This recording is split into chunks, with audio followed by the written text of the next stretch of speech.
Équation et équation produit. Une équation est une égalité entre deux expressions littérales, dans lesquelles apparaissent un x. Voici quelques exemples. D'abord, il faut savoir que résoudre une équation, ça veut dire isoler le x dans l'un des deux côtés du égal, à gauche ou à droite, de manière à trouver sa valeur pour que l'égalité soit vraie. Exemple A du premier paragraphe. X plus 4 égale 9. Pour isoler le x, on va se débarrasser du plus 4 en faisant moins 4 des deux côtés. Ça va donc donner x égale 5. Et on peut vérifier que 5 plus 4, ça fait 9. Deuxième exemple, x moins 4 égale 9.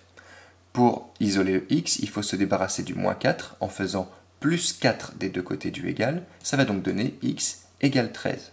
On peut encore vérifier que 13 moins 4 fait 9. Troisième exemple, 4x égale 9. On va se débarrasser du 4 pour isoler le x en divisant par 4. Ça va donc donner x égale 9 quarts. Dernier exemple, x divisé par 4 égale 9. On va isoler le x en multipliant par 4 des deux côtés. Ça va donc donner x égale 36. On peut vérifier que 36 divisé par 4, ça fait 9. Dans notre deuxième paragraphe, les équations sont un petit peu plus difficiles. Il y a des x des deux côtés. Le principe ici est de se débarrasser des x les plus petits. Dans le premier exemple, 3x à gauche, x à droite du égal, on va donc se débarrasser du x à droite qui est plus petit que 3x.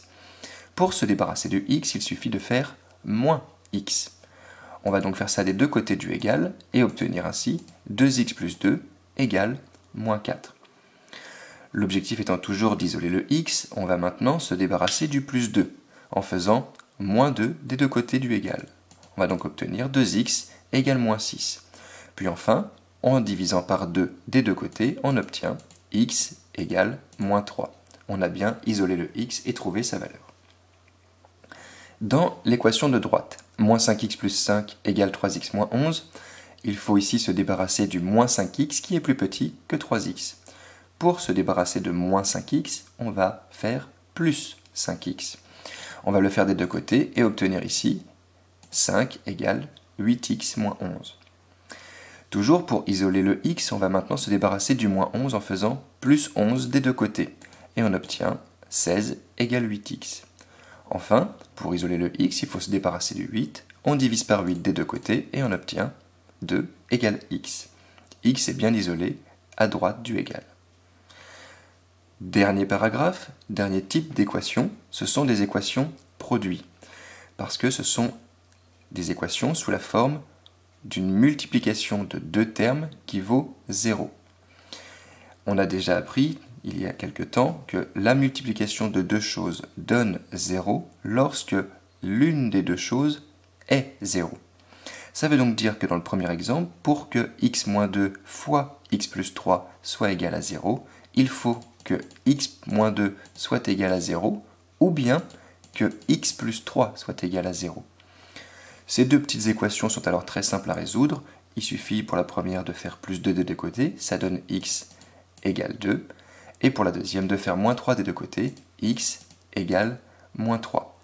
On a bien isolé le x du côté gauche du égal. Fin de la résolution de l'équation de gauche.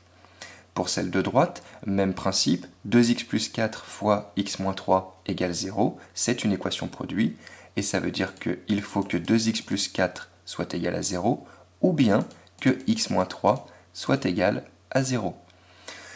Même chose que tout à l'heure, il y a deux petites équations à résoudre. La première, il faudra se débarrasser du plus 4 en faisant moins 4 et du 2 en divisant par 2, et ça donnerait x égale moins 2. Et la deuxième, on se débarrasse du moins 3 en faisant plus 3, ça donne donc x égale 3. Voilà. Bon courage.